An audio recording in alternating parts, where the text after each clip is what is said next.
MPPSC junction के YouTube platform में आपका स्वागत है। आज हम एक महत्वपूर्ण टॉपिक स्पोर्ट, इसमें हम खेलों से संबंधित जो खिलाड़ियों की संख्या उसको देखेंगे, खेलों से संबंधित जो शब्दावलियाँ उन्हें अच्छे से देखेंगे। उसके अलावा जो प्रमुख स्टेडियम है राष्ट्रीय और अंतर्राष्ट्रीय लेवल की, उन सभी की हम यहाँ पे अच्छे से डिस्कशन करेंगे। इसके अलावा खेलों से संबंधित कुछ कप ट्रॉफियाँ, इनको भी हम यहाँ पे डीप में देखेंगे, पढ़ेंगे आज।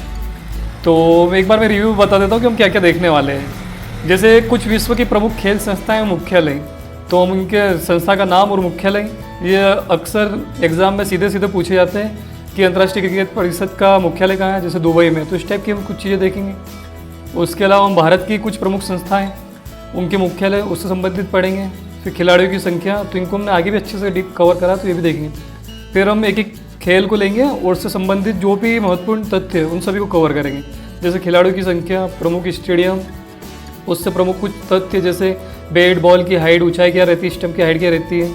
उसके बाद प्रमुख जितनी भी शब्दावली है क्रिकेट से संबंधित और आगे आने वाले जितने भी स्पोर्ट से संबंधित हम जो भी खेल देखेंगे उन सभी की हम शब्दावलियों को अच्छे से पढ़ेंगे। और कुछ प्रतियोगिता है और ट्रॉफियाँ, जिस घरेलू स्तर पर, अंतर्राष्ट्रीय लेवल पर, राष्ट्रीय लेवल पर जो भी कुछ प्रतियोगिता होती है और उसमें जो ट्रॉफी दी जाती है उनसे संबंधित भी हम महत्वपूर्ण चीज़ें देखेंगे। ये एक बार मैं रिव्यू दिखा देता हूँ कि क्या क्या हम पढ़ने वाले हैं, तो आप प्लीज़ बनिएगा। और ये फैक्ट भी है जो हम कवर करेंगे आगे आने वाले। तो ये वीडियो लेक्चर बड़ा हो सकता है, तो प्लीज़ आप बने रहिएगा और पूरा लेक्चर देखिए। आपका डेफिनेटली 1 नंबर तो इसमें कंप्लीट बनेगा यहाँ से। अब सबसे पहले हम शुरुआत करते हैं विश्व की प्रमुख खेल संस्थाएं एवं उनके मुख्यालय। सबसे पहले हम बात करते हैं अंतर्राष्ट्रीय क्रिकेट परिषद ICC। इसकी मुख्यालय की बात की जाए तो इसका मुख्यालय है दुबई, जो कि UAE, संयुक्त अरब अमीरात। अब यहाँ पे हम जो कुछ मुख्य संस्थाएं सिर्फ उन्हीं के सन, मतलब उनकी स्थापना के वर्ष देखेंगे, हम सभी की कवर नहीं करेंगे। सिर्फ जो प्रमुख IMP है, जो इम्पोर्टेंट है, हम उन्हीं के देखेंगे, क्योंकि डेटा बहुत सारा हो जाएगा और आपको याद भी नहीं रहेगा। जैसे ICC, ये तो क्रिकेट का हाईलाइट में रहती है, तो इसकी स्थापना वर्ष की बात की जाए तो 1909, और कहाँ पे स्थापित किया गया? दुबई, संयुक्त अरब अमीरात, यहाँ पे इसका मुख्यालय। और इसके बाद हम बात की जाए अंतर्राष्ट्रीय हॉकी महासंघ, इसके मुख्यालय की बात किया जाए लुसाने, स्विट्जरलैंड। अब यहाँ पे कई जो इनके शॉर्ट फॉर्म है, FIH, तो इस टाइप से बहुत बार शब्द वाले सीधे सीधे पूछ लेते हैं कि FIH का फुल फॉर्म क्या है, FIFA का फुल फॉर्म क्या है। तो आप थोड़ा थोड़ा इसको भी देखते रहना साथ में कि ये किसको इंडिकेट कर रहा है। अब हम बात करते हैं अंतर्राष्ट्रीय वॉलीबॉल महासंघ की, FIVB, इसका भी मुख्यालय ल्यूसाने, स्विट्जरलैंड। उसके बाद अंतर्राष्ट्रीय फुटबॉल संघ FIFA, इसके मुख्यालय की बात की जाए तो इसका मुख्यालय है ज्यूरिख, जो कि स्विट्जरलैंड में स्थित है। वही अंतर्राष्ट्रीय बास्केटबॉल महासंघ FIBA, ये FIFA है और ये FIBA है, ये बास्केटबॉल से संबंधित है। इसका मुख्यालय भी स्विट्जरलैंड में है, परंतु ये अन्य सिटी में, जो है जेनेवा में। तो स्विट्जरलैंड की कुछ प्रमुख सिटियाँ जैसे लुसाने, ज्यूरिख, जेनेवा। अगर स्विट्जरलैंड आता तो आपको इतना कन्फ्यूजन नहीं होगा, अगर नाम से इंडिकेट होगा तो थोड़ा सा आपको रिमाइंड करना पड़ेगा चीज़ों को। तो इसको वीडियो को 1-2 बार देखिए, आपको भी अच्छे से याद हो जाएगा। अब हम बात करते हैं विश्व बैडमिंटन संघ की, WBF। इसके मुख्यालय की बात की जाए तो कुआलालंपुर, मलेशिया। ये कुछ कॉमन नहीं है, थोड़ा अलग हटके है, तो एग्जाम का ट्रेंड रहता है कुछ अलग हटके ही चीज़ों को पूछते हैं। तो विश्व बैडमिंटन संघ, कुआलालंपुर, मलेशिया। और अभी भारत और पाकिस्तान के विवाद में मलेशिया ने भी कुछ कमेंट मारा था, तो थोड़ा विवाद में था, तो इसके लिए थोड़ा सा याद रखिएगा। अब हम बात करते हैं अंतर्राष्ट्रीय टेनिस संघ की, ITF। मुख्यालय की बात की जाए तो लंदन। संयुक्त राज्य पोलो संघ, इसकी मुख्यालय है अमेरिका में। और अंतर्राष्ट्रीय तैराकी महासंघ FINA, इसकी मुख्यालय की भी बात की जाए तो ये लुसाने, स्विट्जरलैंड में। अब हम कुछ और अन्य देखते हैं, जैसे विश्व बेसबॉल सॉफ्टबॉल परिसंघ, ये लुसाने, स्विट्जरलैंड में है। अंतर्राष्ट्रीय पोलो महासंघ, पोलो से संबंधित हम 2 इसके पहले भी देखा था, वो भी USA, अमेरिका में था, परंतु सिटी थोड़ा सा चेंज है, तो इसको ध्यान रखिएगा, बेवर्ली हिल्स, USA में। इसके बाद एक और ये महत्वपूर्ण है, international association of athletic federation, IIF, ये बहुत महत्वपूर्ण है। इसको अभी हाल ही में MPPSC एग्ज़ाम में भी पूछा गया था, तो ये सीधे सीधे लोक सेवा एग्ज़ाम में इस टाइप के क्वेश्चन आते रहते हैं।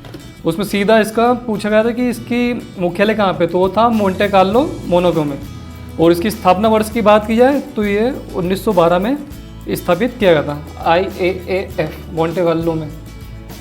अब इसके बाद हम बात करते हैं संयुक्त विश्व कुश्ती संघ, इसका भी मुख्यालय लुसाने, स्विट्जरलैंड में है। उसके बाद हम बात करेंगे वर्ल्ड एंटी डोपिंग एजेंसी, ये बहुत महत्वपूर्ण है।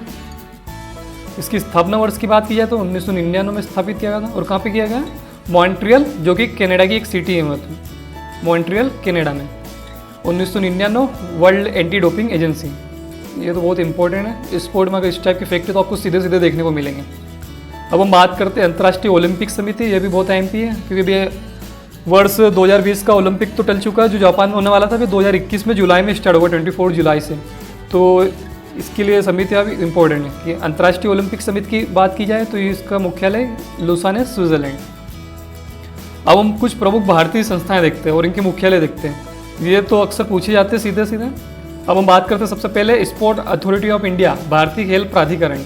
इसकी मुख्यालय की बात की जाए तो दिल्ली, और जो इसकी स्थापना की गई थी वो की गई थी 1982 में, 1982 में भारतीय खेल प्राधिकरण, स्पोर्ट अथॉरिटी ऑफ इंडिया, इसकी स्थापना की गई थी। अब इसके बाद हम आगे देखेंगे भारतीय मुक्केबाजी महासंघ। अब इनको हम सीधे सीधे देख लेते हैं कि मुख्यालय कहाँ पे हैं। कुछ कुछ के डिफरेंट होंगे तो आप उनको भी रिमाइंड कर लेगा, और बाकी तो मैक्सिमम नई दिल्ली में। तो मैं जो इसमें डिफरेंट है उसको तो आप नोटिस कर ही लेना। जैसे भारतीय मुक्केबाजी तो नई दिल्ली में, इसमें कोई दिक्कत नहीं आएगी आपको। अब इसके बाद हम बात करते हैं BCCI की, भारतीय क्रिकेट नियंत्रण बोर्ड। इसका मुख्यालय मुंबई में है। अभी इसमें हाल ही में इसके अध्यक्ष सौरभ गांगुली को बनाया गया था, तो ये भी थोड़ा करंट से रिलेटेड है। तो ये चीज़ें सीधे सीधे आ सकती है कि BCCI मुख्यालय कहाँ पे है, मुंबई में। और इसकी स्थापना वर्ष की बात की जाए तो 1928 में इसकी स्थापना की गई थी। अब हम बात करते हैं हॉकी इंडिया, ये भी नई दिल्ली में। इसके बाद भारतीय फुटबॉल महासंघ, इसकी बात की जाए तो ये भी नई दिल्ली में। नेशनल एंटी डोपिंग एजेंसी, अभी हमने वर्ल्ड लेवल पे देखा था तो वो मॉन्ट्रियल कनाडा में था 1999 में स्थापित। वहीं उसी के तर्ज पे जो हमारे राष्ट्रीय लेवल पे बनाया गया नेशनल एंटी डोपिंग एजेंसी, तो वो स्थापित किया गया था नवंबर 2005 में। तो कहाँ पे स्थापित किया गया, नई दिल्ली में।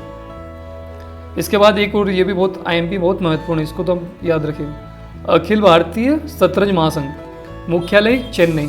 ये थोड़ा डिफरेंट, इनसे कॉमन नहीं है, तो ये सीधे सीधे इस एग्जाम में आपको सीधे क्वेश्चन देखने को मिलेंगे कि अखिल भारतीय शतरंज महासंघ की स्थापना कहाँ, सॉरी इनका मुख्यालय कहाँ है, तो ये चेन्नई में। अब हम बात करते हैं अखिल भारतीय टेनिस संघ की।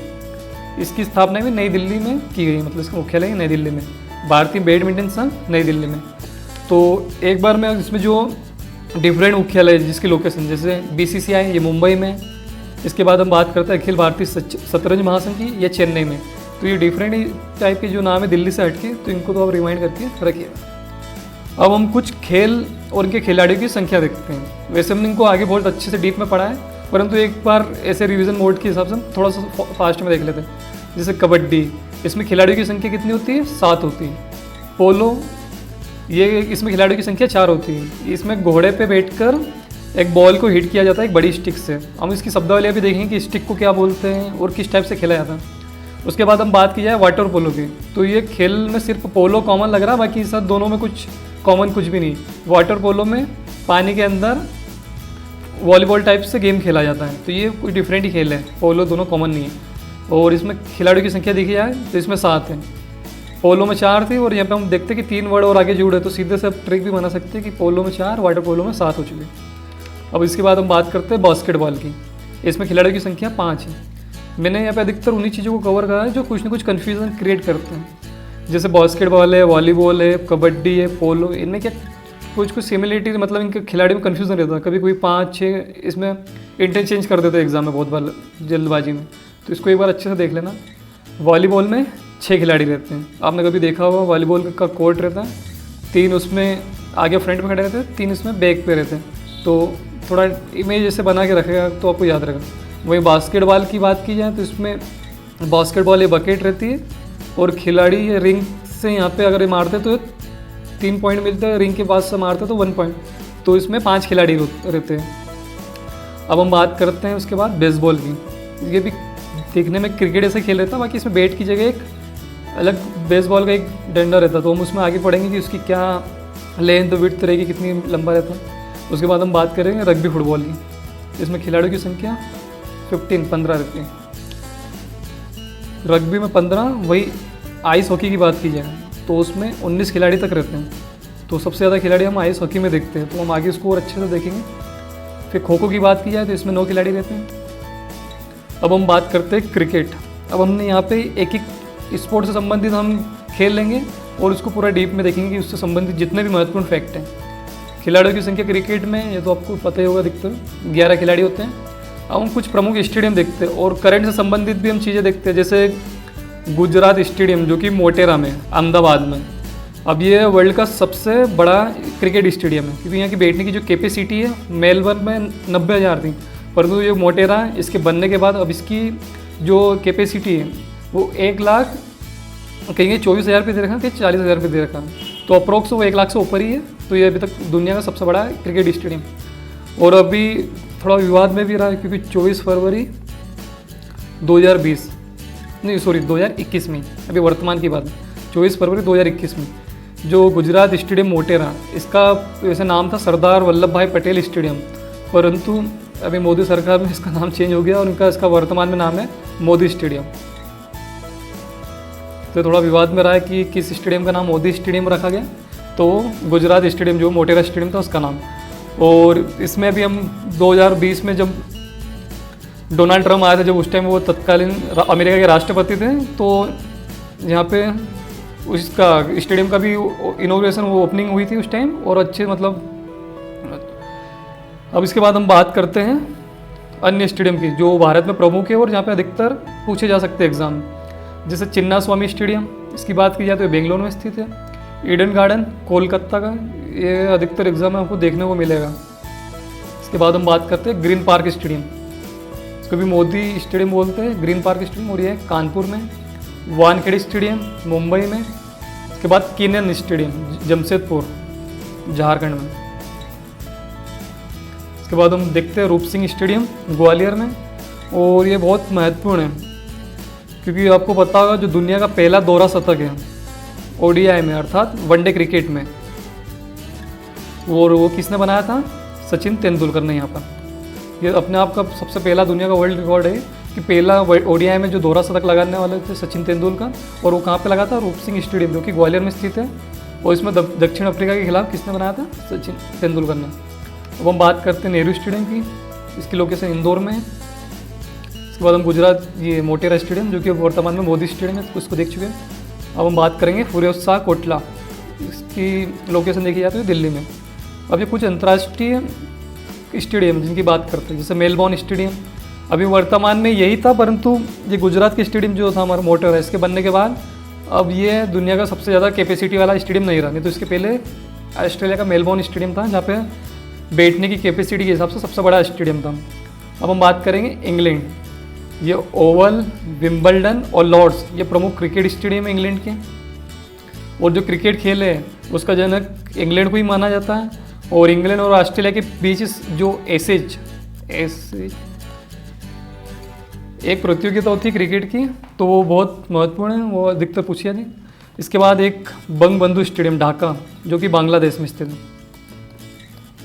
तो ये भी बहुत महत्वपूर्ण है। सीधा सीधा पूछ लेते हैं कि बंगबंधु स्टेडियम कहाँ है, तो आपको कन्फ्यूज़न होगा अधिकतर इसको, या तो बांग्ला अपना पश्चिम बंगाल सेलेक्ट करेंगे कोलकाता, परंतु ये कहाँ पे? बांग्लादेश में। कहाँ पे? बंगबंधु स्टेडियम ढाका में स्थित। अब इसके बाद हम बात करते हैं क्रिकेट से संबंधित कुछ महत्वपूर्ण फैक्ट देखते हैं, और ये बहुत बार सीधे सीधे देखने को मिलेगा एग्जाम में। जैसे पिच की लंबाई की बात की जाए तो ये कितनी रहती है? 22 गज। कौन सी पिच? जहाँ पे क्रिकेट बीच में जो खेलते हैं, तो यहाँ पे खिलाड़ी रहता है, एक खिलाड़ी साइड पे रहता है, तो ये जो पूरा स्टेडियम, ये जो पिच की जो लेंथ है वो कितनी रहती है? 22 गज। अप्रोक्स 20 से 12 मीटर के बीच में इसकी लेंथ रहती है, परंतु ये अगर गज में पूछा रहा तो 22 गज। अब बाल की माप परिधि की बात करते हैं, जो इसमें जो क्रिकेट में गेंद यूज़ करते हैं उसकी परिधि की बात की जाए तो वो कितनी? 9 इंच की रहती है। वही वजन की बात की जाए तो उसका जो वेट रहता है 155 से लेके 163 अप्रोक्स इतने ग्राम में रहता है। तो इसको आप एक बार ऐसे देख लिया है, कभी कभी ये पूछ लेते हैं, तो इतना रटने की जरूरत नहीं है, बस एक आइडिया लगा लेना कि अप्रोक्स इतना रहता है, तो ऑप्शन ही ऐसे रहेंगे कि आप उसको इजीली सिलेक्ट कर सकते हैं।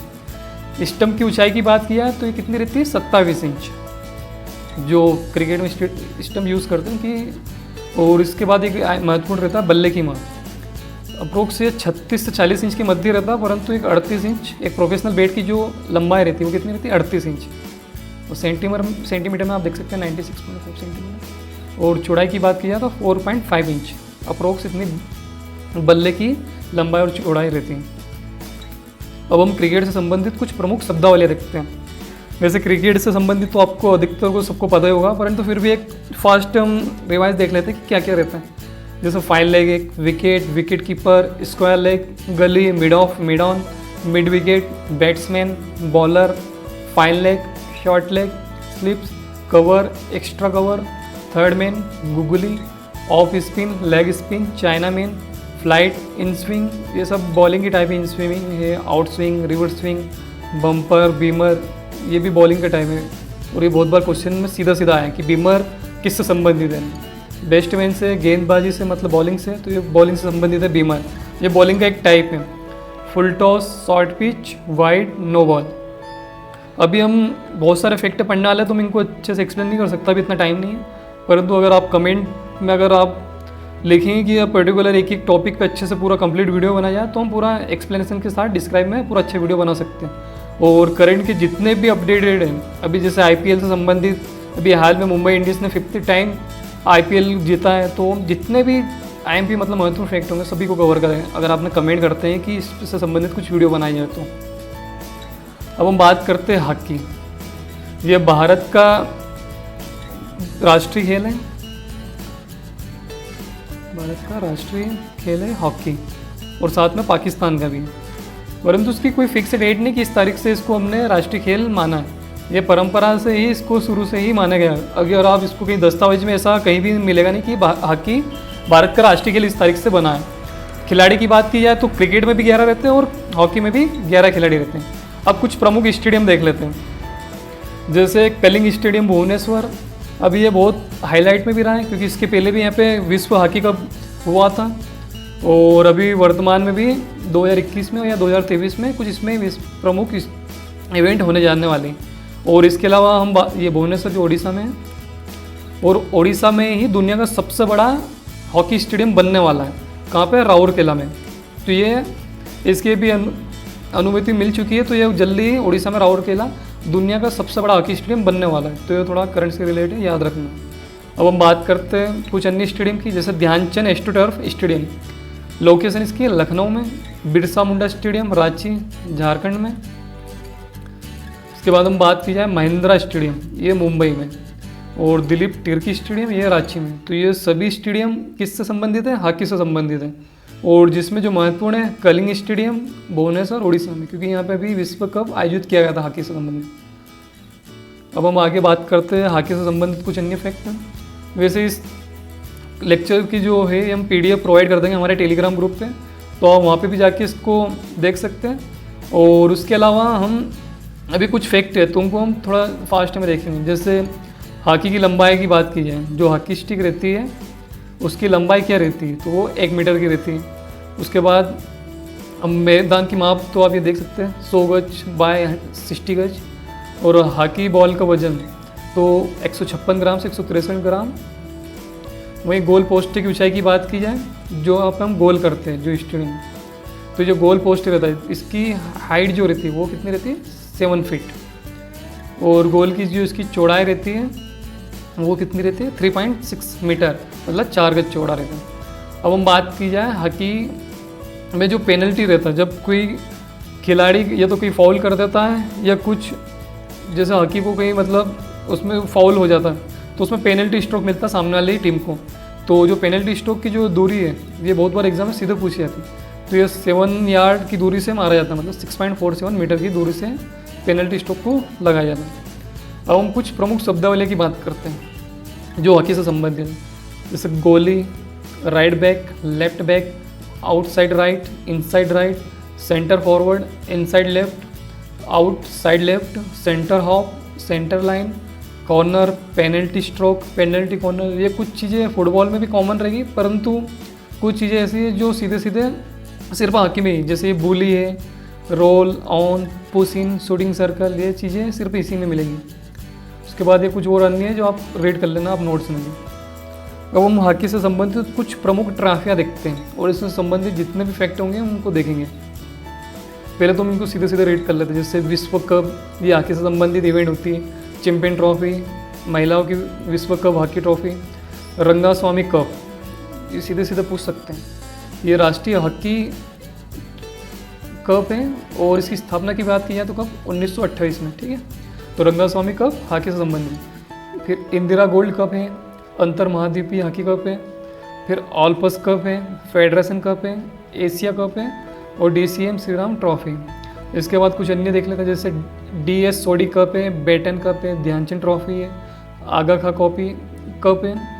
उसके बाद हम बात करेंगे अजलान शाह कप। और इससे महत्वपूर्ण इसका इफेक्ट देखते हैं। ये जो मलेशिया कंट्री, मलेशिया देश के द्वारा यह कप आयोजित किया जाता है, अजलान शाह कप। और ये जो अजलान नाम है, ये यहाँ के पूर्व जो शासक थे उनके नाम पे अजलान शाह कप रखा गया।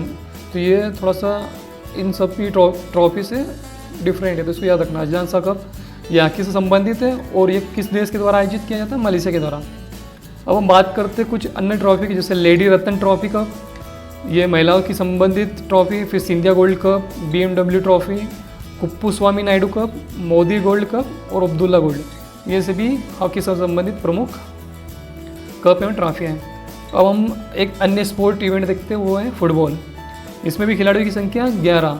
अभी तक हम 2 इसके पहले भी देख चुके हैं, क्रिकेट में 11, हॉकी में 11। तो मैं इनको रिवाइज करते चलूँगा आपको साथ साथ, तो आप भूलेंगे नहीं इसको।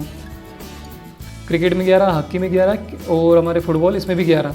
ये तीनों कॉमन थे, तो इनको मैंने स्टार्टिंग में रख लिया। अब हम बात करते हैं फुटबॉल से संबंधित कुछ प्रमुख शब्दावलियाँ। सबसे पहले हम बात करते हैं मिडफील्ड की। सेंटर, स्ट्राइकर वो रहता है जब कोई फुटबॉल को सीधे गोल पोस्ट में गोल करने के लिए निरंतर आगे बढ़ते रहता है। मतलब इसमें जो 11 खिलाड़ी रहते हैं उसमें जैसे एक गोलकीपर रहता है, कुछ मिडफील्डर सेंटर में रहते हैं, कुछ जो उसको कोई कॉर्नर में, कोई फॉरवर्ड, परंतु जो स्ट्राइकर रहता है वो बीच में हमेशा गोल पोस्ट की ओर फुटबॉल को लेके जाएगा। उसके बाद पास, back pass, goalie, corner, forward, penalty kick, direct kick, indirect kick, free kick, dribble, extra time, foul, goal, referee, linesman, scissor kick, banana kick, winger, sweeper, ये सभी प्रमुख किससे संबंधित है? फुटबॉल से। तो एक बार इसको आप अच्छे से रीड कर लेना पॉज करके। अब हम कुछ महत्वपूर्ण फैक्ट देखते हैं फुटबॉल से संबंधित। जैसे अधिकतर कन्फ्यूज़न रहता है कि सीधा पूछा जाता है कि भारत में जो सबसे पुराना क्लब है तो वो कौन सा है? तो हम जैसे देखते हैं डलहौजी कप, ये सबसे पुराना क्लब है। परंतु अगर पूछा जाए क्वेश्चन में कि सबसे पुराना वर्तमान में कौन सा क्लब स्थित है, तो वो है मोहन बागान, क्योंकि ये वर्तमान में भी स्थित है और जो डलहौजी क्लब है अब ये समाप्त हो चुका है। तो क्वेश्चन क्या पूछना चाह रहा हुआ, अगर उसने सीधा पूछा कि सबसे पुराना और पहला क्लब कौन सा है फुटबॉल से संबंधित, तो डलहौजी क्लब है। और अगर उसमें पूछा है कि वर्तमान में सबसे पुराना क्लब कौन सा है भारत का, तो वो है मोहन बागान क्लब। अब इनसे संबंधित हम कुछ फैक्ट देखते हैं। जैसे डलहौजी क्लब है, इसकी स्थापना कब की गई थी? 1880 में की गई थी और कहाँ पे स्थित है? कोलकाता में। वहीं मोहन बागान क्लब की बात की जाए तो ये भारत का राष्ट्रीय क्लब है और इसकी स्थापना भी 1989 में की थी, इसके 9 साल बाद। अब हम बात करते हैं कोलकाता की, तो ये भारतीय फुटबॉल का घर कहा जाता है, क्योंकि ये जो क्लब है अधिकतर यहीं स्थापित किया गया था और यहीं से ही फुटबॉल की शुरुआत की गई भारत में। अब हम बात करते हैं कि भारत में जो फुटबॉल है उसकी स्पर्धा का संचालन कौन करता है, उसको नियंत्रण करने के लिए कोई एक संस्था होगी ना, तो उस संस्था का नाम है AIFF, जिसका फुल फॉर्म है ऑल इंडिया फुटबॉल फेडरेशन। इसकी स्थापना वर्ष की बात की जाए तो 1937 में इसकी स्थापना की गई थी। अब हम वहीं बात करते हैं, अभी तक भारत का जो वर्तमान में फीफा, जो वर्ल्ड में फुटबॉल से संबंधित सबसे बड़ी प्रतियोगिता है, परंतु भारत की भी उसमें बहुत रैंक मतलब चेंज होती रहती है, कभी 90, कभी 96, कभी 102, इस टाइप से वो इंटरचेंज होता रहता है। परंतु एक टाइम था जब भारत भी टॉप 4 में आ चुका था और वो टाइम था 1950 के बाद, जब भारत ने इसको क्वालिफाई भी किया था। और वहीं हम बात की जाए 1951 से लेके 1961 का जो वर्ष ईयर था, वो फुटबॉल का स्वर्ण युग कहा जाता है, क्योंकि उस टाइम भारत की टीम भी मजबूत थी और साथ में भारत ने फीफा को भी क्वालिफाई किया था और उस टाइम से भारत फुटबॉल में अच्छा था। परंतु आज बहुत स्थिति बेकार है। अब इसके बाद हम कुछ फुटबॉल से संबंधित ट्रॉफियाँ देख लेते हैं, कुछ इवेंट जो होते हैं, जैसे यूरो कप फुटबॉल से संबंधित है, कोपा अमेरिका है, कन्फेडरेशन कप है, ड्यूरेंट कप है।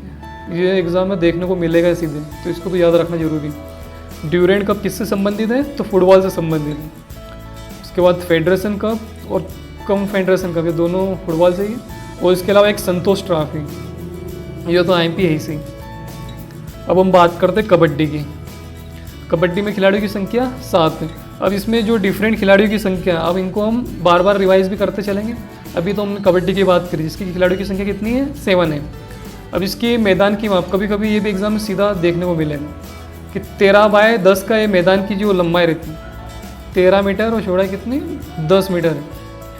तो 13/10 मीटर का ये मैदान रहता है और ये किसके द्वारा निर्धारित किया गया है, भारतीय कबड्डी संघ के द्वारा निर्धारित किया गया है। अब इनकी कुछ प्रमुख शब्दावलियाँ देखते हैं। Advantage close, blind side, centre forward, corner kick, direct free kick, raider, anti वॉक लाइन, मार्च लाइन और बेंटिंग ब्लॉक और लॉबी और इस टाइप के वर्ड है जो रेडर, ये बहुत बार एग्जाम में पूछे गए सीधे सीधे कि ये किस खेल से संबंधित है। तो अब जो खेल आने वाले इनके IMP मतलब महत्वपूर्ण है ये वाली शब्दावलियाँ, तो अब इनको भी अच्छे से नोट करके रखना और इसको जितना हो सके उसको ज़्यादा से ज़्यादा रिवाइज करना। अब हम बात करते हैं वॉलीबॉल की। इसमें खिलाड़ियों की संख्या कितनी है, 6। कबड्डी में कितनी थी, 7 है। अब हम सबकी बार बार रिवाइज करेंगे तो हमको याद भी हो जाएगा। वॉलीबॉल में खिलाड़ियों की संख्या 6, बहुत IMP है। अब इसकी मैदान की माप की बात की जाए तो 18/9 है। इसको एक बार ऐसे रीड कर लेना, कभी कभी पूछ भी लेते हैं। अब हम बाल की भार की बात की जाए तो कितना 270 ग्राम की, ये फुटबॉल की बॉल के बराबर ही रहती है वॉलीबॉल भी। और इसमें जो नेट की ऊंचाई रहती है ये इसकी अलग अलग लेंथ है, जैसे इसकी लंबाई 9.5 मीटर, ऊंचाई की बात की जाए तो कितनी रहती है 1 मीटर। और नहीं सॉरी, इसकी जो चौड़ाई है, ये जो चौड़ाई है ये कितनी 1 मीटर, परंतु जो ज़मीन से इसकी ऊंचाई है वो ज़्यादा होगी और वो कितनी है 2.43 मीटर। तो ये भी बहुत महत्वपूर्ण है। अब हम बात करते हैं इससे संबंधित कुछ शब्दावलियाँ। स्मैश या स्पाइक, उसके बाद रोटेशन, डब hit, blocking, volley pass, volley, dig pass, switch, overlapping, booster, love, dig, net halt, net ball, double hit और फ्लोटर। उसके बाद service, power serve, hook serve, tennis serve, referee और ये से संबंधित कुछ प्रमुख शब्दावलियाँ, तो ये थोड़ा सा देख लेना। अब हम बात करते हैं बैडमिंटन की। इसमें खिलाड़ियों की संख्या में आपको कन्फ्यूज़न नहीं होगा, ये सिंगल इवेंट भी होती है और डबल भी होती है। तो बैडमिंटन सिंगल प्लेयर भी खेल सकता है, डबल भी, इसमें इतना कोई दिक्कत नहीं। अब इसकी कोर्ट की माप की बात की जाए तो इसमें सिंगल्स में और डबल में थोड़ा इसमें जो इसकी कोर्ट की माप है उसमें थोड़ा सा डिफरेंट रहता है, माइनर सा। तो ये देख सकते हैं 5x18 मीटर और ये कुछ। अब इसकी बात की जाए, इसकी नेट की जो भूमि से ऊंचाई रहती है, जो ये नेट लगी रहती है इसकी 1.59 मीटर रहती है इसकी ऊंचाई। और शटल की बाहर की बात की जाए, जो इसमें शटल यूज़ करते हैं उसकी वेट रहता मात्र 4.73 से 5.50 ग्राम। ये बहुत हल्की रहती हैं, तो कभी कभी एग्जाम में देखने को मिलेगा, तो इसको देख लेना एक बार। हम बात करते हैं कुछ शब्दावलियाँ की। कोर्ट, शटल इसी को बोलते हैं, long service line, centre line, side line, left service court, right service court, net, fault, service change, love. ये वाली शब्दावली तो बहुत बार एग्जाम में सीधे सीधे ही कि लव किससे संबंधित शब्दावली खेल से, तो वो किसकी, बैडमिंटन की। उसके बाद backhand smash, cross court, उसके बाद referee, linesman, let, draw, flight, bird, skirt. उसके बाद innings, low service, high service, lift, pen handle push, service break और मैच पॉइंट, सेट पॉइंट। ये सब प्रमुख कुछ शब्दावलियाँ। अब हम एक और अन्य खेल देखते हैं और वो है बास्केटबॉल। अब इसके पहले हम बात कर चुके हैं वॉलीबॉल में, तो उसमें खिलाड़ियों की संख्या थी 6। कबड्डी में कितनी थी 7 और वो बास्केटबॉल में 5। तो इनको बार बार रिवाइज करेंगे तो आप ये तो कंफर्म है कि आप इसको दोबारा आपको याद करने की ज़रूरत नहीं पड़ेगी, इतनी बार रिवाइज कर लेंगे। बास्केटबॉल में 5, वॉलीबॉल में 6, कबड्डी में 7। अब इसकी कोर्ट की लंबाई की बात की जाए तो 26/14, 26/14 मीटर इसकी लंबाई चौड़ाई रहती है इस रेसों में। अब हम कुछ इससे संबंधित कुछ शब्दावली देखते हैं। गोल है, पॉइंट है, end line, centre line, dribble, double foul, centre, front for. ये कुछ इसकी प्रमुख शब्दावली है। तो अब इसको या तो पॉज करके पढ़ लीजिएगा और इसका स्क्रीनशॉट ले लेना, तो आपको जब भी याद करना। अब हम बात करते हैं टेबल टेनिस की। ये भी सिंगल या डबल्स दोनों तरह से खेल सकते हैं। इसको सिंगल प्लेयर भी खेल सकता है या फिर डबल्स भी खेल सकते हैं, दो के सामने। इसकी जो मेज रहती है, इसकी माप देखते हैं तो ये लंबाई, चौड़ाई और ऊंचाई में किस रेशो में रहती है, तो ये देख सकते हैं 275 सेंटीमीटर, 152.5 सेंटीमीटर और 76 सेंटीमीटर इस रेशो में रहती है। अब इसकी कुछ प्रमुख शब्दावलियाँ देखते हैं। Top spin, under spin chop, net, grip, Chinese grip, जैसे चाइनीज़ खेल है तो इसके चाइनीज कोई नाम भी बड़े से मिलेंगे हमें। उसके बाद pen holder grip, end line, foil, hop volley, back spin, centre line, half court, let, control end, counter hitting, side spin, swing, stroke, rally, reverse sandwich, इस टाइप की कुछ शब्दावलियाँ तो इनको हम एक बार रीड कर लेना पोस्ट करके। अब हम बात करते हैं टेनिस। ये भी बहुत महत्वपूर्ण खेल है, ये भी सिंगल या डबल खेला जा सकता है। इसके बाद वर्ल्ड लेवल पर कुछ 4 स्पर्धा है, कुछ प्रतियोगिता होती है जिसको हम किसको क्या नाम से जानते हैं, ग्रैंड स्लैम। अब इससे संबंधित हम कुछ फैक्ट देखते हैं। जैसे ये चारों अलग अलग देश में आयोजित किया जाता है ग्रैंड स्लैम, जिसमें पहला है ऑस्ट्रेलिया ओपन। इसकी बात की जाए तो ये हार्ड कोर्ट पे खेला जाता है, पर जो एक मिट्टी रहती है ना, इसकी बात कर रहे हैं कि जो ये ग्राउंड है तो ये किस चीज़ का बना, तो हार्ड कोर्ट मतलब ये, उसके बाद क्ले कोर्ट मतलब मिट्टी से बना जिस पे टेनिस प्रतियोगिता होती है। उसके बाद विंबलडन, ये ब्रिटेन में होता है, तो ये इसका जो कोर्ट रहता है वो ग्रीन दिखेगा आपको क्योंकि वो घास पे बना रहता है। और उसके बाद यूएस ओपन की बात किया तो ये भी किस पे खेला जाता है, हार्ड कोर्ट पर। तो इसको एक बार अच्छे से देख लेना। और इसका जो होने का जो क्रम भी है वो ऐसे ही है, जैसे सबसे पहले ऑस्ट्रेलिया ओपन होता है, फिर फ्रेंच ओपन होता है, फिर विंबलडन होता है, फिर यूएस ओपन होता है। अगर आप वर्ल्ड का मैप देखोगे, आपको मैं एक ट्रिक दिखा रहा हूँ कि कैसे याद रख सकते हैं।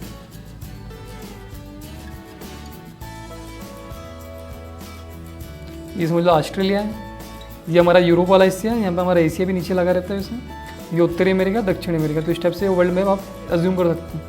तो सबसे पहले स्टार्टिंग कहाँ से होती है, ऑस्ट्रेलिया से। यहाँ पे क्या होगा, हार्ड कोर्ट पर ग्रैंड स्लैम में सबसे पहली प्रतियोगिता Australia open.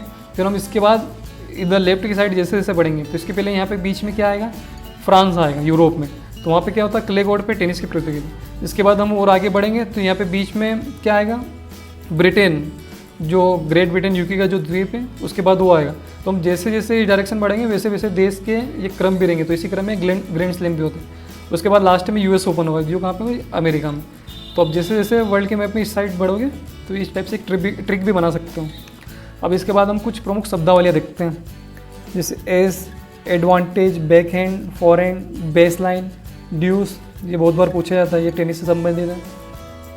Chop, centre line, court, cross court, fault, double fault, grip, उसके बाद ग्राउंड स्ट्रोक, हॉप वाली, क्ले कोर्ट, हार्ड कोर्ट, ये हम देख चुके हैं। उसके पहले रिकेट, जिससे बॉल को, उसके बाद service, return, side line, smash, spin, wrong foot, love, ये इसमें भी आया। बैडमिंटन भी आती है चीज़। उसके बाद single, seed lawn, service line, service change, let, ये सब प्रमुख शब्दावली है। अब एक हम प्रमुख खेल देखते हैं, बेसबॉल। अब बेसबॉल जो एक खेल है ये अमेरिका का राष्ट्रीय खेल है। हमने इसके पहले भी कुछ जो संस्थाएं देखी है तो बेसबॉल से संबंधित अमेरिका में ही थी, और ये जो राष्ट्रीय खेल है कहाँ का है, अमेरिका का। अब इसमें जो खिलाड़ियों की संख्या वो कितनी होती है, 9। हम इसके पहले देख चुके, कबड्डी में 7, बास्केटबॉल में आप भी मेरे साथ रिवाइज कर सकते हो, बास्केटबॉल में कितनी होती है, 5, वॉलीबॉल में 6, और अब अभी हम बात किसकी कर रहे हैं, बेसबॉल की। इसमें खिलाड़ियों की संख्या कितनी होती है, 9।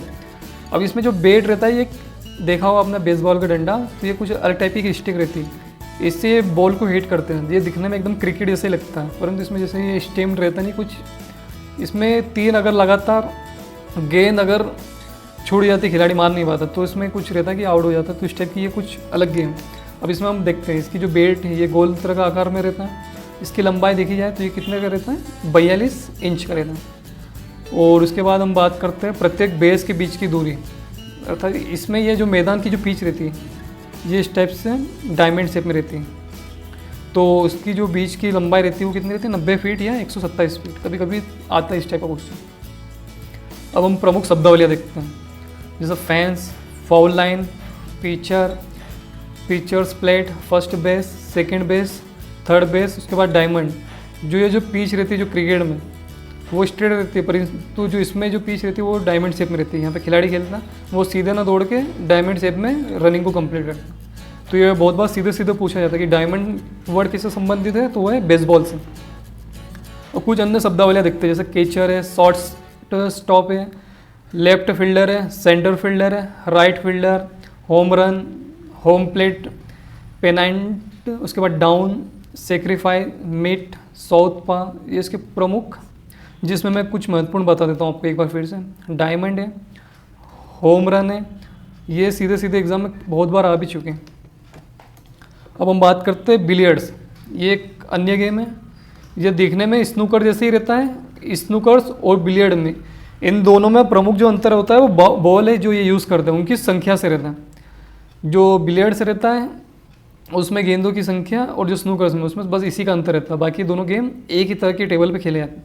इसमें कुछ प्रमुख शब्दावलियों की बात की जाए तो इसमें जो स्टिक जिससे बॉल को हिट करते हैं उसको क्यू बोलते हैं। ये जो छड़ी को क्या बोलते हैं? क्यू। तो ये बहुत बार सीधे सीधे वर्ड आता है कि क्यू, इस शब्दावली का संबंध किससे है? तो वो बिलियर्ड से, या स्नूकर आएगा तो आप स्नूकर से भी उसको ऑप्शन में क्लिक कर सकते हैं, उसको टिक कर सकते हैं। अब हम बात करेंगे कुछ प्रमुख शब्दावलियाँ की। Screw back, cue, spot, stroke, short jenny cannon, उसके बाद कुशन, डी, वॉल क्लाइन, हेजर्ड, उसके बाद break pot, long jenny, in off string, उसके बाद बोल्टिंग, जिगर, उसके बाद top pocket, butt cue, frame. ये कुछ प्रमुख शब्दावली जिसमें क्यू है या एमपी है, तो इस टाइप से आप देख सकते हैं। अब हम बात करेंगे कुछ अन्य खेल की, जिसमें बात करेंगे मुक्केबाजी की। इसमें इसकी शब्दावलियाँ ही कुछ प्रमुख हैं, जैसे अपर कट है, हुक है, स्टैंडिंग काउंट है। इन शब्दावलियों का अपना भी कुछ अलग ही मतलब है, परंतु अभी हम ये थोड़ा वीडियोस रिवीजन मोड में देख रहे हैं तो हम इनको अच्छे से एक्सप्लेन नहीं कर सकते, तो वीडियो बहुत बड़ा बन जाएगा। तो ये बॉक्सिंग में शॉट मारने के लिए जो एक दूसरे को मुक्के मारते हैं उसकी ये कुछ अलग टाइप है। जैसे अपर कट है तो ये फेस पे मार दें, हुक है तो इसमें हाथ को, कलाई को नीचे से घुमा के फेस पे मारते हैं, तो इस टाइप से कुछ शब्दावली है तो हम देख लेते हैं। जैसे ब्लॉक है, blow, bounce off ropes, hook, guard, hang on, heel, pivot punch, knockout, उसके बाद round, jab, ring, ring side, in pointing, उसके बाद bell, back hander, upper cut, lower cut, below the belt, back pedal, neutral corner और right cross. ये प्रमुख शब्दावलियाँ हैं। एक बार आप इसको रीड करो जब तक।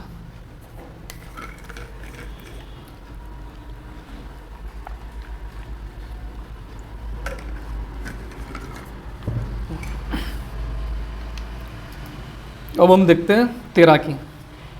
अब तैराकी से संबंधित हम कुछ प्रमुख शब्दावलियाँ देख लेते हैं। जैसे क्रॉल है, फ्री स्टाइल है, ये एक तैराकी का टाइप है।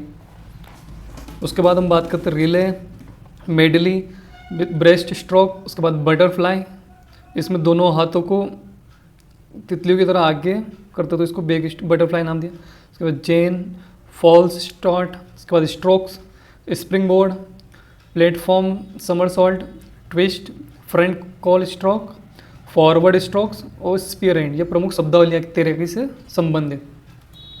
अब हम बात करेंगे मलखम की। अभी मध्य प्रदेश का ये राज्य खेल है और ये बहुत आईएमपी है, क्योंकि इससे संबंधित अभी यह कुछ इसको नया जोड़ा गया है, तो इससे संबंधित क्वेश्चन अभी हाल ही के एग्ज़ाम में बहुत ज़्यादा देखे गए हैं। तो हम इसके देखते हैं कि इसमें क्या क्या, जैसे इसके मलखम के 3 प्रकार रहते हैं। एक फिक्स्ड मतलब स्थायी, उसके अलावा एक हैंगिंग जो इस टाइप से चेन या रस्सी से मलखम के जो मलखम रहता है उसको ऐसे हैंग करके मतलब टांग दिया जाता है और उसमें मलखम किया जाता है। तो ये सिर्फ केवल पुरुष प्रतियोगिता ही करते हैं इसमें। उसके बाद सेप, इसमें रस्सी में आप देख सकते हैं कि लड़की के द्वारा किया जाता है, तो इसमें महिला भी इसको कर सकती है। और फिक्स्ड जो स्थायी, इसमें जो मलखम पोल रहता है वो ज़मीन पे सीधा गाड़ दिया जाता है और इसमें मलखम आयोजित किया जाता है। अब इससे प्रमुख कुछ हम शब्दावलियाँ देखते हैं, जैसे नक्की कस है, गुरु पकड़ है, बजरंगी ड्रॉप है, बगली उल्टी है। इसकी कुछ प्रमुख मलखम की शब्दावलियाँ। और इसके बाद वर्तमान में भी द्रोणाचार्य अवार्ड भी मिला है, और वो किसको मिला है? योगेश मालवीय जी को, मलखम प्रशिक्षक। और इनका संबंध है मध्य प्रदेश के उज्जैन जिले से। तो ये अभी वर्तमान में भी हाईलाइट में रहा है मलखम गेम, तो इसके लिए इसको हमने यहाँ पे इंक्लूड करा है। तो द्रोणाचार्य अवार्ड किसको मिला? योगेश मालवीय जी को। अब हम बात करते हैं कुछ अन्य खेल की, जैसे हम पोलो। इसकी खिलाड़ियों की संख्या की बात की जाए तो इसमें कितने खिलाड़ी रहते हैं? 4। और ये कैसे खेला जाता है? इसमें घोड़े पे बैठ के जो स्टिक है इसके द्वारा बॉल को हिट किया जाता है। वहीं बात की जाए वाटर पोलो की, तो ये खेल इससे थोड़ा डिफरेंट है, क्योंकि इसमें वॉलीबॉल की तरह पानी में बॉल को गोल के अंदर इसमें गोल किया जाता है। तो ये दोनों नाम में कॉमन लग रहा है, बाकी दोनों अलग हैं। उसमें खिलाड़ियों की संख्या वाटर पोलो में 7 है और पोलो में 4। इसके बाद हम अन्य खेल की बात करते हैं, वो है रग्बी फुटबॉल। इसमें खिलाड़ियों की संख्या 15 और वहीं आइस हॉकी, इसमें खिलाड़ियों की संख्या 19। तो अभी तक हमने देखा कि जो सर्वाधिक संख्या अभी तक किस में आई है, आइस हॉकी में, क्योंकि इसमें खिलाड़ियों की संख्या कितनी है, 19 है। अब इनसे संबंधित हम कुछ अन्य फैक्ट देखते हैं। जो ये आइस हॉकी है, ये कनाडा का राष्ट्रीय खेल है, कनाडा का राष्ट्रीय खेल है। कौन सा? Ice hockey. और उसके बाद हम बात की जाए रग्बी फुटबॉल की, तो रग्बी फुटबॉल जो किसका राष्ट्रीय खेल है, वो है स्कॉटलैंड का। तो इसमें कंफ्यूज मत होना, रग्बी फुटबॉल बहुत बार अमेरिका सिलेक्ट कर देते हैं, परंतु ये किसका राष्ट्रीय खेल है, ये है स्कॉटलैंड का। इसके बाद हम बात करते हैं अमेरिका की, तो जो अमेरिका का जो राष्ट्रीय खेल है वो क्या है, बेसबॉल। तो इसमें कंफ्यूज मत होना, जो रग्बी फुटबॉल है वो स्कॉटलैंड का और जो बेसबॉल है वो अमेरिका का। और जो आइस हॉकी वो किसका, कनाडा का राष्ट्रीय खेल है। अब हम बात करते हैं कुछ अन्य खेल की। स्क्वैश, ये बैडमिंटन जैसे खेल रहता, परंतु इसमें ये जो बॉल रहती है इस पर ये कुछ लाइनें हैं और यहाँ से गेंद को ये हिट करते दोनों खिलाड़ी, और इसी गेंद के हिट करने पे जहाँ पे टच होती है उस हिसाब से इनके पॉइंट को नोट किया जाता है, उसी के हिसाब से विनर को घोषित किया जाता है। तो इससे संबंधित हम कुछ शब्दावलियाँ हैं, जैसे half court, game ball, hand in, rally, short line, service, कुछ प्रमुख शब्दावलियाँ। तो इसको पॉज करके पढ़ सकते हैं, नोट कर लेना अगर आपको इम्पोर्टेंट लगता है। अब हम बात करते हैं ब्रिज की। अभी एशियन गेम और कॉमनवेल्थ गेम्स में अभी कुछ हमारे जो खिलाड़ी हैं उन्होंने अभी पदक भी जीता है, तो थोड़ा ये भी महत्वपूर्ण है। ये जो कार्ड है, जो ताश पत्ते जो कार्ड रहते हैं, उसी के द्वारा खेला जाता है। और इसकी जो शब्दावली है कभी कभी सीधे आ सकती है, जैसे revoke, ruff, slam, little slam, grand slam, dummy, trump, tricks, vulnerable, no trump, declare, perfect deluxe, point, life master, card, suit, dealer और फिनिक्स। ये ब्रिज से संबंधित कुछ शब्दावली है। तो इसको एक बार वीडियो को आप कभी रिवाइज करके देख लेना, तो आपको ये अच्छे से याद हो जाए। अब हम बात करते हैं शतरंज की। ये भी बहुत महत्वपूर्ण खेल है। हमने इसकी बात की थी कि शतरंज से संबंधित जो भारतीय शतरंज महासंघ है तो वो कहाँ पे है, चेन्नई में। और जो शतरंज जो खेल रहता है, जो इसमें ये जो ब्लॉक रहते हैं, इनकी टोटल संख्या की बात की जाए तो इसमें 64 ब्लॉक रहते हैं। कितने? 64। और जो इसमें जो प्यादे और जो गोट रहती है जिससे हम खेलते हैं, अगर इनकी टोटल इनकी बात की जाए तो ये टोटल रहती है एक खिलाड़ी की 16 और दूसरे की भी 16, मतलब टोटल कितनी रहती है, 32। तो 64 टोटल ब्लॉक रहते हैं। और जो प्यादे जो ये खेल रहते हैं, ये टोटल कितने रहते हैं, 32 ये टोटल। उसके बाद हम बात की जाए तो इसमें जो प्यादे जो आगे आगे फ्रंट पे रहते हैं, इनकी संख्या रहती है 8। वही इसमें जो घोड़े, जो घोड़ा, ये 2 रहते हैं। उसके बाद ये हाथी, उसके बाद इसमें ऊँट, ये भी 2, उसके बाद एक राजा और एक वजीर। तो इस टाइप से कुछ इसमें ये रहते हैं। उसके बाद हम बात करते हैं इससे प्रमुख शब्दावली। चेकमेट, जब राजा को कोई प्यादा या कोई डायरेक्ट हिट करने वाला रहता तो उसको चेकमेट बोलते हैं। उसके बाद stalemate, castling, gambit, discovered, check, उसके बाद पिन परपेचुअल चेक, फिर castle, king, queen, bishop, knight, rook, pawn. और ये इसके इंग्लिश नेम है, जिसे हम बोलते हैं ना, जैसे घोड़ा है, उसके बाद वजीर है, तो इनके जो एक्चुअल में जो इंग्लिश नाम है, जैसे जो हम राजा बोलते हैं वो किंग, जिसको वजीर बोलते हैं उसको क्वीन, उसके बाद इसको बिशप, नाइट, इस टाइप से इनके अलग अलग। और जो प्यादे रहते हैं इनको पॉन बोलते हैं, तो इनके इंग्लिश नाम भी, तो ये भी एक बार देख लेना। अब हम बात करते हैं फार्मूला 1 रेसिंग। ये भी एक स्पोर्ट की महत्वपूर्ण इवेंट है। इसकी शब्दावली की बात की जाए तो इसमें grand prix pole position, pit stop, lollipop man, grid, lap. इसमें जो खेल होता है, इसमें ये जो ग्राउंड रहता है तो इसमें ये नॉन स्टॉप चलती रहती है फार्मूला रेसिंग जो कार रहती है। तो इसमें कुछ लैप कवर करना पड़ता कि 300 किलोमीटर की समझ लो ये टोटल इवेंट है, तो इसमें 20-20 किलोमीटर 33 किलोमीटर की इसी कुछ लैप बनाए जाते हैं, तो उसी को ये राउंड करते जाते हैं। अब हम बात करते हैं घुड़सवारी की, तो इससे संबंधित कुछ शब्दावलियाँ देखते हैं। जैसे ब्रूस एंड रेल है, hog, back, post, and rail, narrow, फ्रेंसी gate, double parallel poles, grand prix, hunting, baton relay, ये इससे संबंधित कुछ प्रमुख शब्दावली है, इसको पॉज करके पढ़ लेना। अब इसके बाद हम बात करते हैं तलवारबाजी की, जिसको फेंसिंग बोलते हैं। आपने कभी कभी सुना होगा फेंसिंग एक गेम, तो फेंसिंग ही तलवारबाजी है, ये देखा हुआ इसमें। तो इसकी प्रमुख शब्दावलियाँ देख लेते हैं। Foil, epee, sabre, bout, attack, parry, riposte, hit, fencer, piste, halte, en garde, allez, fleche, tie, इसकी प्रमुख शब्दावलियाँ हैं। अब हम बात करते हैं कुश्ती की। इसकी जो शब्दावली आप देख सकते हैं, पॉइंट है, फॉल है, mat, caution, warning, penalty, dog fall, fall back, flying mares, cross, प्रमुख शब्दावली है। इसको एक दो बार देखोगे ना तो आपको याद हो जाएगा। इसके बाद हम बात करते हैं निशानेबाजी की, राइफल शूटिंग की। अभी ये भी बहुत महत्वपूर्ण है, क्योंकि अभी हमारे ओलंपिक में 2-3 व्यक्तियों ने भी ओलंपिक अभी क्वालिफाई किया है, तो हो सकता है कभी इसमें मेडल हम इवेंट जीत भी सकते हैं, तो ये थोड़ा हाईलाइट में। इसकी शब्दावली की बात की जाए तो इसमें एक ये बुल्स आई, ये तो बहुत आईएमपी है।